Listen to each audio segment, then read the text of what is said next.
ہمارے ہاں چونکہ یہ عام طور پہ نعرہ لگایا جاتا ہے کہ جی ان کے پاس قرآن ہے. اب بھائی جیسا قرآن یہ پڑھتے ہیں اس طرح کا قرآن تو پھر قادیانی بھی پیش کرتے ہیں. 1974 کی تحریک ختم نبوت بڑے عروج پہ تھی. علماء 13 دن تک اسمبلی کے اندر مسئلہ ختم نبوت کا چلتا رہا. مفکر اسلام مفتی محمود صاحب رحمۃ اللہ علیہ وہ متکلم مناظر موجود تھے, گفتگو کر رہے تھے. جب آخری دن آیا تو ذوالفقار بھٹو کہنے لگا کہ بھائی بات بہت لمبی ہو گئی, کسی نتیجے پہ ہم نہیں پہنچ رہے, تو اس کا حل یہ ہے یوں کر لیا جائے کہ آج جو ہے فریقین میں سے اب ادھر مفتی محمود صاحب رحمۃ اللہ علیہ ہیں یعنی علماء اہل سنت کی طرف سے, اور ادھر مرزائیوں کی طرف سے مرزا ناصر جو مرزا غلام احمد قادیانی کا پوتا بندہ ہے, تو مرزا ناصر یہ موجود ہے. فریقین میں سے ہر فریق اپنے موقف پہ ایک آیت پیش کر دے اور اس کے بعد جو ہے نا پھر جج حضرات وکیل حضرات میں فیصلہ کر لیں گے. تو اب کیا اب مجمع لگا ہوا ہے, عدالت لگی ہوئی ہے, لوگ آ رہے ہیں. مرزا ناصر صاحب نے جو ہے نا بڑی سی پگڑی باندھی ہوئی ہے, سفید داڑھی ہے, داڑھی پہ تیل لگا ہوا ہے اور واسکٹ پہنی ہوئی ہے, اور لوگ کہیں یار کتنا بڑا جو ہے نا موحد اور کتنا بڑا مسلمان ہے یہ. تو اب وہ آیا تو اس نے آ کر آیت پڑھی, بلکہ سب سے پہلے مفتی محمود صاحب رحمۃ اللہ علیہ آئے. تو مفتی صاحب رحمۃ اللہ علیہ آیت پڑھی, ما کان محمد ابا احد من رجالکم ولکن رسول اللہ وخاتم النبیین. یہ آیت پڑھی اور آیت پڑھنے کے بعد بتایا کہ اس آیت میں نبی علیہ الصلوۃ والسلام کو آخری نبی کہا گیا ہے, آپ آخری نبی ہیں, آپ کے بعد قیامت کی صبح تک کوئی نبی نہیں آئے گا. تو یہ آیت نص قطعی ہے نبی علیہ الصلوۃ والسلام کی ختم نبوت پہ. جب یہ پڑھی اب مرزا ناصر کو دعوت دی گئی کہ بھئی آپ آئیں اور آپ بھی قرآن سے اپنے عقیدے پہ دلیل پیش کریں. اب مرزائیوں کا عقیدہ ہمارے عقیدے کے خلاف ہے.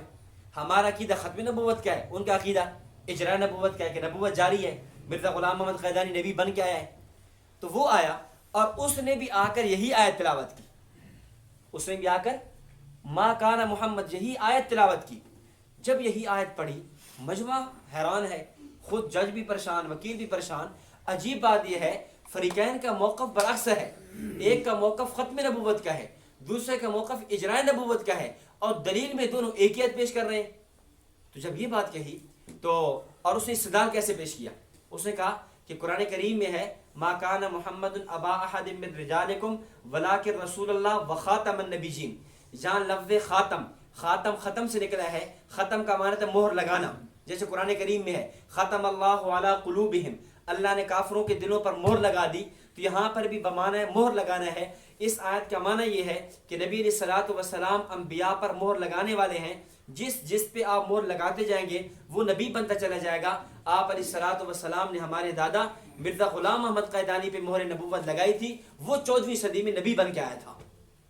الیاذ باللہ. ابھی اس نے تفسیر کی ہے. اب سارے پریشان ہو گئے, اب اس کا کیا جواب دیں. اب اس نے بھی آیت پیش کر دی, اس نے بھی آیت پیش کر دی. اب مفتی صاحب رحمۃ اللہ علیہ پھر اٹھے.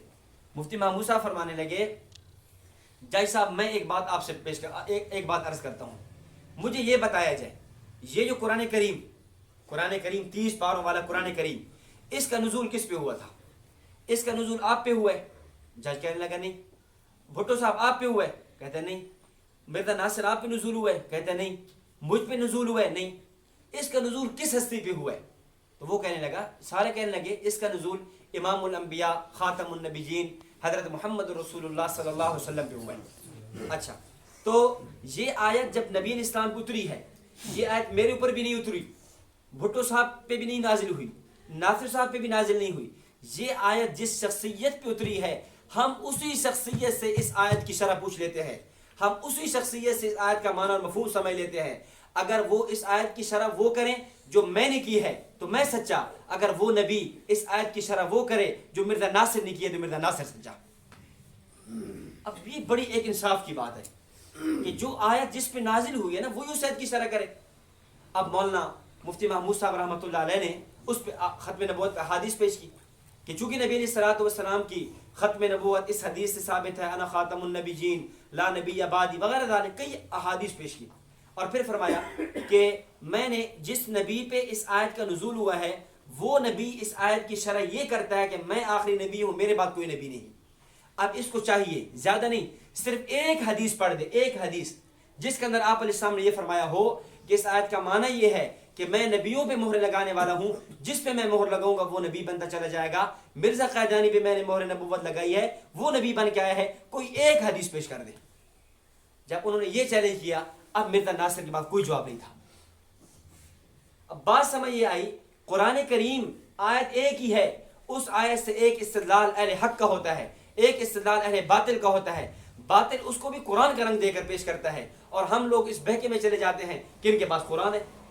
یہ نہیں دیکھتے کہ قرآن کی یہ جو شرح کر رہے ہیں یہ جمہور امت کے مطابق ہے, موافق ہے یا مخالف ہے. سب سے بنیادی بات یہ دیکھنی ہوتی ہے کہ یہ جو آیت اس نے پیش کی ہے, کیا اس آیت کی یہ جو تفسیر ہے, اس آیت کی یہ جو تشریح ہے, یہ 14 صدیوں میں محدثین میں, مفسرین میں کسی نے پیش کی ہے؟ اگر پیش کی ہے دکھا دو. اب یہ جو اپنے آپ کو کہتے ہیں ہم دیوبندی ہیں, یا ہمارا عقیدہ جو ہے نا قرآن کا عقیدہ ہے, ہمارا عقیدہ حدیث کا عقیدہ ہے. بھئی اگر تمہارا یہ عقیدہ قرآن میں ہے, حدیث میں ہے, تو نبی علیہ الصلوۃ والسلام کے دور سے لے کر 1957 تک یہ تقریباً 1350 سال بنتے ہیں. 1350 سالوں میں بقول علامہ انور شاہ کشمیری رحمۃ اللہ علیہ کے قرآن کریم کی مختلف زبانوں میں, عربی, اردو, انگریزی, فارسی میں قرآن کریم کی 2 لاکھ سے زائد تفاسیر لکھی جا چکی ہے. کتنی تفسیریں؟ 2 لاکھ. تو 1957 سے پہلے کی ان 2 لاکھ میں سے کوئی ایک تفسیر تو پیش کر دی جائے جس کے اندر اس آیت کے تحت یہ عقیدہ لکھا ہو. تو بات آیت پیش کرنے کی نہیں ہوتی, بات یہ ہے اس آیت کی صحیح شرح کیا ہے, اس آیت کا صحیح معنی اور مفہوم کیا ہے. یہ سن 2000 سے پہلے کا واقعہ ہے کہ ہماری چناب نگر یہاں ختم نبوت کانفرنس ہوتی ہے. اس کانفرنس میں دارالعلوم دیوبند کے ایک مفتی تشریف لائے, غالباً مفتی ظفیر الدین صاحب تھے, وہ تشریف لائے. تو یہ وہ دن تھے جب شروع کے اندر یہ فتنہ عروج پہ آیا تھا اور یہ مسائل کھڑے ہوئے تھے. تو یہاں سے کچھ لوگوں نے خط لکھا, مماتیوں نے, اور اپنا غلط عقیدہ لے کر بھیج دیا کہ ہم بھی نبی علیہ السلام کو زندہ مانتے ہیں, ہم بھی حیات مانتے ہیں, اور ہمارے خلاف فتوے دیتے ہیں ان کے پیچھے نمازیں نہیں ہوتی, اس تعلقات جائز نہیں ہیں, فلاں یہ. کیونکہ مولانا یوسف لدھانوی شہید رحمۃ اللہ علیہ کے بعد فتویٰ موجود ہے. مولانا یوسف لدھانوی شہید رحمۃ اللہ علیہ نے آپ کے مسائل اور ان کا حل میں ایک پوری جلد ان کے خلاف لکھی ہے. اس کے اندر لکھا ہے ان کے پیچھے نماز جائز نہیں ہے, ان کی تقریر سننا جائز نہیں ہے, ان سے تعلقات رکھنا جائز نہیں ہے, اور ان کے ساتھ معاملات جائز نہیں ہیں. تو کسی نے یہ خط لکھ دیا دارالعلوم دیوبند میں. تو دارالعلوم دیوبند والوں نے جب عقیدہ پڑھا تو ظاہر ہے مفتی تو ظاہر کا مکلف ہے, مفتی کے سامنے جیسے کوئی عقیدہ پیش کرے کو ویسے جواب دینا ہے. تو دیوبند کے مفتی نے جواب لکھا کہ بھئی آپ کا عقیدہ بالکل ٹھیک ہے, جمہور کے مطابق ہے, آپ کے پیچھے نمازیں جائز ہیں, جو لوگ آپ کے بارے میں یہ بات کہتے ہیں وہ غلط ہے. اب یہ فتویٰ جب پاکستان کے اندر آیا تو پاکستان کے علماء میں کھلبلی مچ گئی, بھئی یہ کیا ہوا, ان کے پاس خبر غلط پہنچی. تو امام اہل سنت مولانا سرفراز خان صفدر صاحب رحمۃ اللہ علیہ, چونکہ دارالعلوم دیوبند کے فاضل تھے, وہاں ان کے اساتذہ موجود تھے, تو مولانا سرفراز صاحب نے خط لکھا اور کہا حضرت آپ کے پاس جو فتویٰ آیا نا وہ غلط فتویٰ آیا ہے, آپ کے پاس جو انہوں نے اپنا سوال لکھ کر بھیجا ہے وہ غلط لکھ کر بھیجا ہے, آپ نے فتویٰ ان کے سوال کے مطابق دیا ہے, لہذا آپ کو رجوع کرنا چاہیے. تو انہی دنوں میں چناب نگر کانفرنس کی ختم نبوت کی. تو مولانا ظفیر الدین قاسمی صاحب رحمۃ اللہ علیہ یہاں تشریف لائے. جب یہاں آئے اس جلسے میں تو حضرت مولانا امین اکاڑوی صاحب رحمۃ اللہ علیہ بھی وہاں اسٹیج پہ موجود تھے. تو حضرت اکاڑوی صاحب رحمۃ اللہ علیہ کو اللہ تعالیٰ نے بات سمجھانے کا بڑا ڈھنگ عطا فرمایا تھا. تو حضرت اکاڑوی صاحب نے مولانا ظفیر الدین صاحب کو ساتھ لیا اور باہر لے گئے اور فرمانے لگے مفتی صاحب قادیانیوں کے بارے میں آپ کا فتویٰ کیا ہے. تو وہ مفتی صاحب کہنے لگے اکاڑوی صاحب یہ بات پوچھنے والی ہے, قادیانی کے بارے میں آپ کا فتویٰ کیا ہے, نہیں آپ بتائیں اسے کیا آپ کا کیا فتویٰ ہے. تو کہنے لگے قادیانی کافر ہے, دار اسلام سے خارج ہے. اچھا لے گئے, کہا یہ قادیانیوں کا گھر ہے, اس کے اوپر پڑھو کیا لکھا ہوا ہے, لا الہ الا اللہ محمد رسول اللہ. اس کے اوپر آگے کیا لکھا ہوا ہے, ما کان محمد ابا احد من رجالکم ولکن رسول اللہ وخاتم النبیین. جو آیت ہم ختم نبوت پہ پیش کرتے ہیں یہ یہاں بھی لکھی ہوئی ہے, یہ فلاں قادیانیوں کا گھر ہے, یہ دیکھو اس کے اوپر بھی یہ آیت لکھی ہوئی ہے, اس کے اوپر یہ بھی کلمہ لکھا ہوا ہے. تو مفتی صاحب حیران ہو گئے. مفتی صاحب کہنے لگے عجیب بات ہے, قادیانی ہے اور یہ آیت لکھی ہوئی ہے, قادیانی ہے اور کلمہ لکھا ہوا ہے.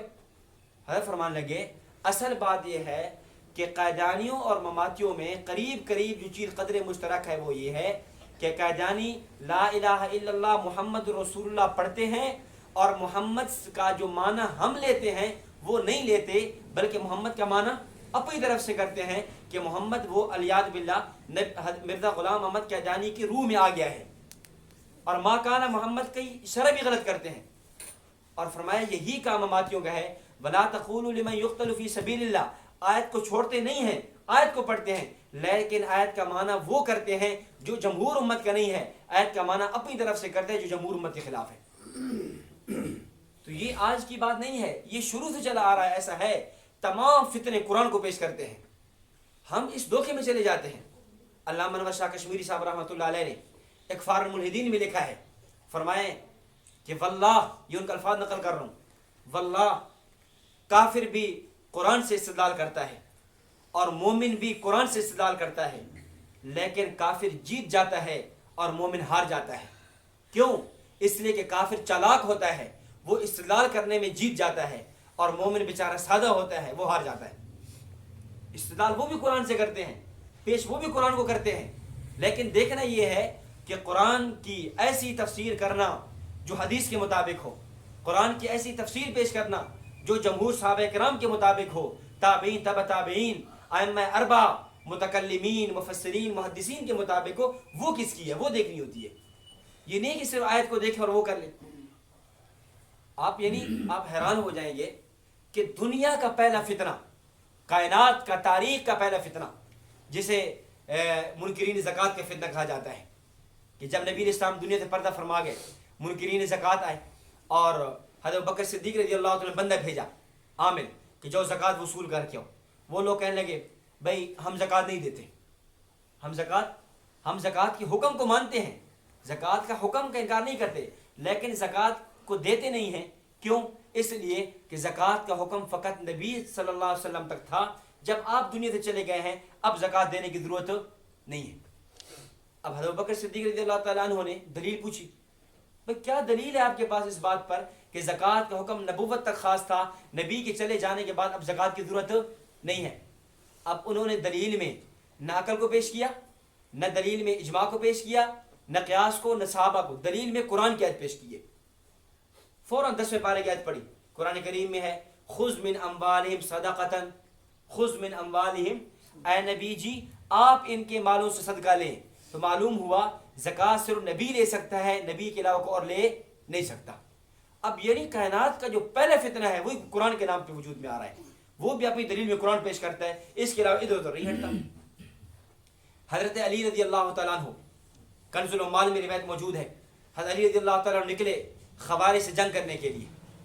حضرت عبداللہ بن عباس کہنے لگے امیر المؤمنین مجھے اجازت دیں، جنگ سے پہلے میں جا کر ان سے بات کر لوں، شاید وہ مان جائے۔ تو حضرت عبداللہ بن عباس فرمانے لگے کہ حضرت علی فرمانے لگے ابن عباس آپ اگر جانا چاہتے ہیں، ان کو دعوت دینا چاہتے ہیں، ان سے گفتگو کرنا چاہتے ہیں، آپ ضرور جائیں، لیکن یاد رکھنا خوارج آپ کے سامنے قرآن پیش کریں گے، آپ نے قرآن نہیں پیش کرنا، آپ نے حدیث پیش کرنی ہے، اس لیے کہ قرآن وہ مجمل ہے اور حدیث مفصل ہے۔ قرآن سے دھوکہ دیا جا سکتا ہے لیکن حدیث سے دھوکہ نہیں دیا جا سکتا۔ حضرت علی رضی اللہ تعالیٰ عنہ خلیفہ راشد بھی سمجھتے تھے کہ باطل کی بنیاد وہ انہوں نے قرآن پیش کرنا ہوتا ہے۔ آج ہمارے لوگ کتنے عجیب ہو جاتے ہیں، کہتے ہیں انہوں نے اپنے مسجدوں میں آیتیں لکھی ہوئی ہیں انک لا تسمع الموتى ولا تسمع صم الدعاء اذا ولوا مدبرین، انہوں نے آیتیں لکھی ہوئی ہیں فلاں آیت، تو وہ تو آیت کو مانتے۔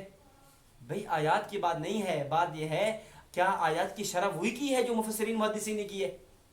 اب دو ہی بات ہے نا، ایک آیت کی شرح وہ ہے جو 1957 سے پہلے کے لوگ کرتے آئے، اور ایک آیت کی شرح وہ ہے جو 1957 کے بعد کے مولوی کر رہا ہے۔ آپ مجھے بتائیں کون سی شرح معتبر ہوگی؟ 1957 سے پہلے 1350 سال، 13.5 صدیاں، اس کے اندر جو مفسرین نے شروحات کی ہیں، تفسیریں لکھی ہیں، وہ زیادہ معتبر ہیں، یا 1957 میں 2-3 تفسیریں میدان میں آئی ہیں ان کی تفسیر زیادہ معتبر ہے پہلے کی؟ اس لیے صرف آیت سے دھوکہ نہیں کھانا چاہیے، آیت کی شرح دیکھنی چاہیے کہ وہ کیا کہہ رہے ہیں۔